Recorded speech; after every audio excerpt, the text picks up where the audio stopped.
Hey, this is Austin, and today on the Points Unknown channel, I'm going to go through how I installed auxiliary lights on my Africa Twin using some simple wiring techniques. And then I'm going to get a little more advanced, and I'm going to install a new relay that allows me to activate my auxiliary lights with the high beam switch. Oh yeah, it's like so dark when I just have my regular lights on. I know. It's like how could I even possibly ride like that? In order to explain things fully, I'm also going to give a crash course in motorcycle auxiliary power and electrical wiring in general, including effectively using relays to provide key-switched power, which will apply to most motorcycles beyond just the Africa Twin, and a range of accessories beyond just lighting, such as heated grips and GPS units. Thank you for joining me. Please hit that subscribe button. Now let's dig right in.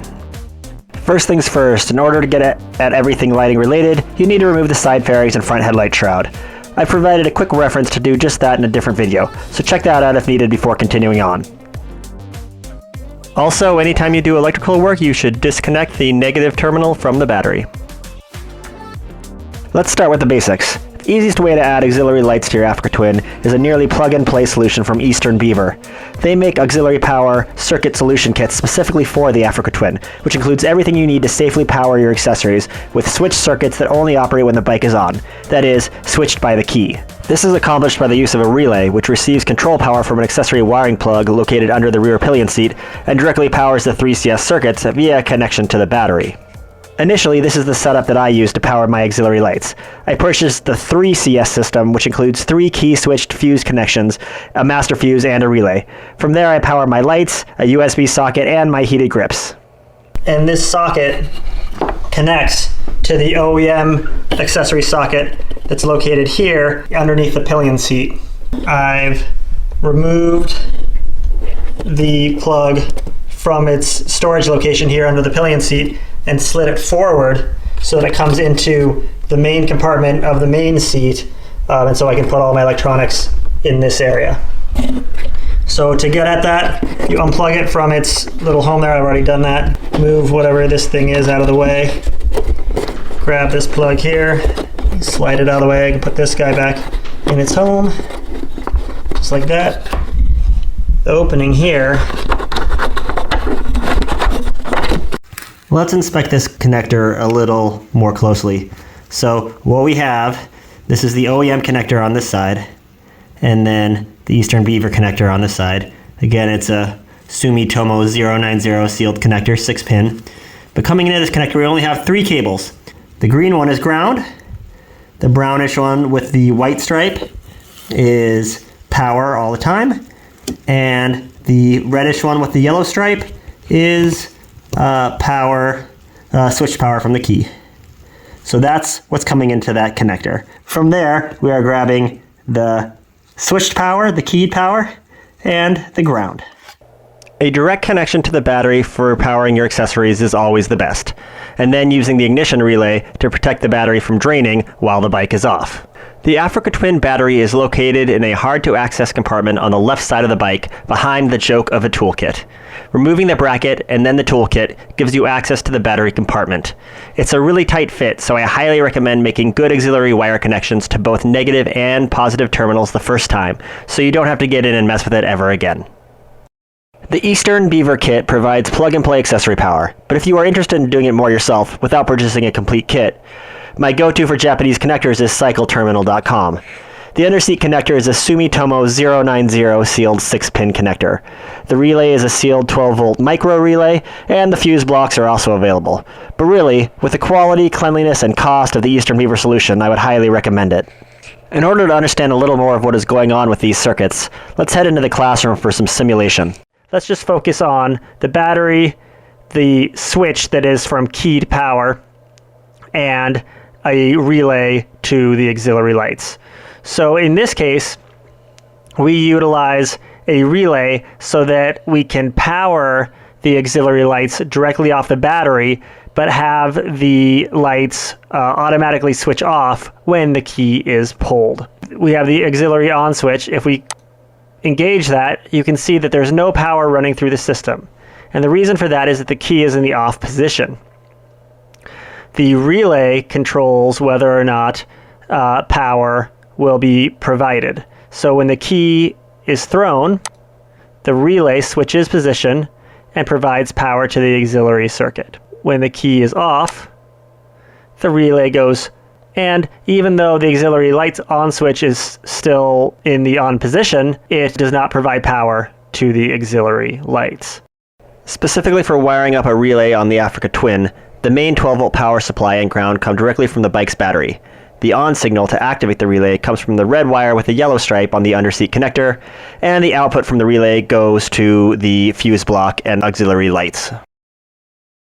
So for my auxiliary lighting, I run from the main seat compartment underneath the seat where my Eastern Beaver fuse system is, and the quick connect plugs that come with the Eastern Beaver system underneath the fuel tank comes up, and the two wires come out right here. Now at the front of the bike, it comes up to the front panel here. Again, the bike is all taken apart, and I've put in just a regular 1-inch switch that I got. I think it's 20 millimeters that I got off of Amazon, and it just slid right into the existing opening on the Africa Twin plastics. And this is a little more complex because these switches light up, and so they have both power and ground going to the switch rather than the ground bypassing the switch. From the switch and then into a loom and to the lights. And now these lights have both a always on when the bike is on halo and then the brights. And right now, as you can see, got the always on halo there, but they only come on when I flip the switch. And the switch has a little bit of light on it, and the lights are on there. This simple wiring method worked fine initially and gets the job done, but I found it was awkward and likely a little unsafe to have to reach forward, taking my hands off the handlebars to flip the switch each time I wanted to turn the auxiliary lights on or off. So in this next iteration, I'm going to fix that by wiring the auxiliary lights to switch on with the high beams. To better understand the wiring of what's going on here, let's get back into the classroom. So here we have that more advanced circuit. As you can see, I have the high beam switch that is simplified with the keyed power. Key is on, and you turn on the high beam switch. It turns on the high beams, turn off the high beams. That goes off. Turn off the key, all power goes off. And now I've kept my relayed power for the auxiliary lights that we saw on the last screen, so that when the key is switched, the relay engages power and powers up this line. I've also kept my auxiliary on switch for the auxiliary lights, so that if I just want to turn them on regardless of the position of the high beam switch, I just flip that switch and the auxiliary lights go on. However, I've also added a second auxiliary light switch, or a relayed switch, that ties the lighting up of the auxiliary lights to the condition of the high beams. And for that, I connected a wire to the high beams, to the high beam power, to power my relay, and then an auxiliary switch to also provide through power to my relay. So in this way, when the key is on, my relayed switch is on, providing 12-volt power to the relay. This way, when I flip my high beam switch, it activates the relay, as you saw, and activates my auxiliary lights. When I unflip the high beam switch, it releases the relay and thus turns off my auxiliary lights. So again, I can just turn on my auxiliary lights and have them be on regardless of high beam position with my auxiliary on switch, or I can have just my high beams, or I can have my auxiliary lights switched with my high beams via the relay. And all of this turns off with the key. That may be all good in theory, but actually wiring it up is a bit more tricky. So let's get back to the bike. So up behind the headlight, there's an accessory plug, and I've got it already wired in with the OEM 12-volt adapter plug but we're going to tap into that to get at the headlight high beam relay. So I haven't done myself any favors to make this easier because I can't actually, even though I pulled the 4 bolts of the headlight out, I can't actually get it out because I've left my crash bars on and I don't really want to take them off because it's a huge pain. So instead I'm going to try and reach in here and get at that that accessory plug and pull it forward so I can work on it. Again, this is on the right side of the instrument cluster out in front of the headlight.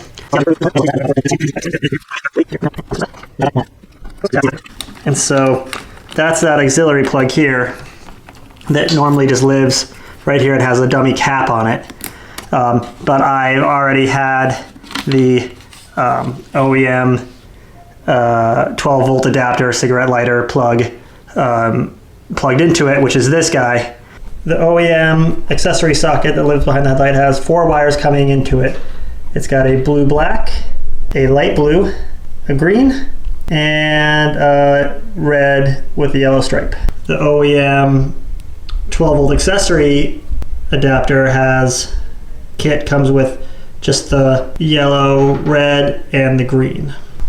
So what we're gonna do is figure out which one is the high beam. I believe it's the light blue one is the high beam switch here, and we're going to just tap in the extra sockets here and run a new wire out of this plug. Now, if you don't have this plug, you can buy one from Cycle Terminal. So in this side, this OEM connector, there's 4 spades. That's the male end associated with the 4 wires coming in the back. So we're going to test each one. So through the use of the multimeter, we've determined that green is ground, red, yellow is power, light blue is the high beam, and the blue with black stripe is no idea. But we know we want to tap into this one. So what we're going to do is just set up the plug that we already have or buying new that connects with that terminal. And so here we can see with the OEM 12 volt socket, it's only got the 2, the green and the red yellow, which makes sense. All it needs is power with the key on and ground. But what we're going to do is add an additional one. So if those 2 are at the top, power and ground here, like so, that means we need to add the light blue one, which is this lower right one right here.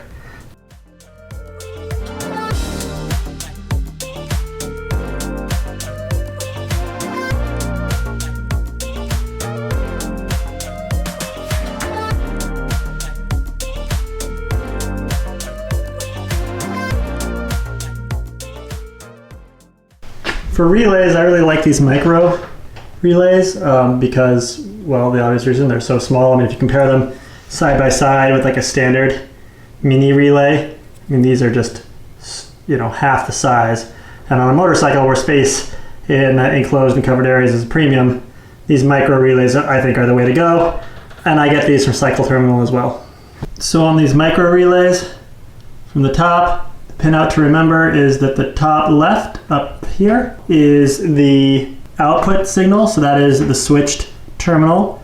The bottom left is the power, top right is the trigger, and the bottom right is the trigger ground, or just general ground.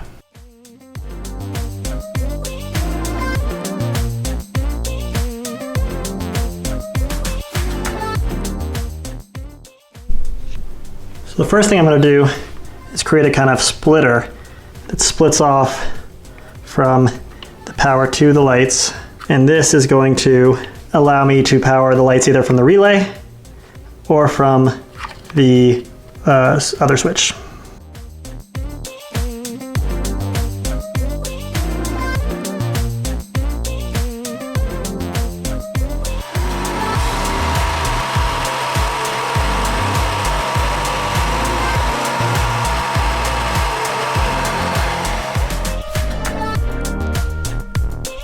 Ground, ground, and ground.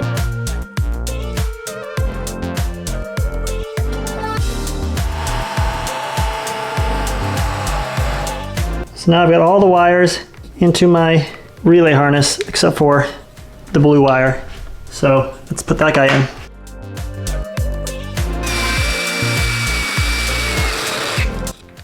All right, now we're gonna wire up this switch.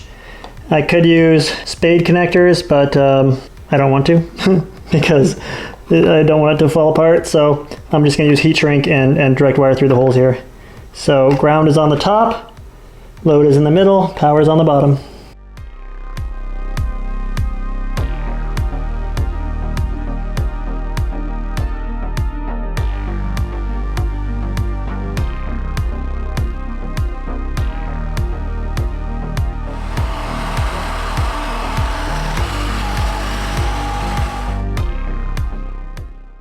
We got two switches, we got power wires, we got grounding wires, we got lights, and we've got this relay wired into the high beam switch with that blue wire. We're gonna have to get all this shoved back into the bike, but first let's test it and see if it works. All right, good sign. Headlights on, halos are on. I'm gonna go ahead and flip the switch for the brights to go on with the high beams. Now I'm going to flip the high beam switch. High beam comes on. Auxiliary lights come on. Now I'm going to flip the switch for the auxiliary lights to come on by themselves. Auxiliary lights come on by themselves. High beam, low beam, auxiliaries are still on. Auxiliaries are off. This is what I've got. I've got regular lights with driving halos, pretty nice. I've got the ability to flip on my auxiliary lights in bright mode whenever I want by flipping the switch on the left. And I've got the ability to have it switched so that when I turn my brights on, the auxiliary lights come on, or if when switched off, I can switch on my high beams and the auxiliary lights don't come on. This is exactly what I wanted. Let's put this bike back together. Well, that's it for this Points Unknown tutorial on advanced wiring for auxiliary motorcycle lighting, or really any motorcycle-powered 12-volt accessory device. I hope you found this episode helpful. Thank you for taking the time to join me on this edition of the Points Unknown Garage. If you have additional questions or just want to say hi, please do so in the comments. As always, we love to hear from you. And if you stuck with me this long, please also hit that subscribe button for more content just like this. Thanks again for watching. See you on down the trail.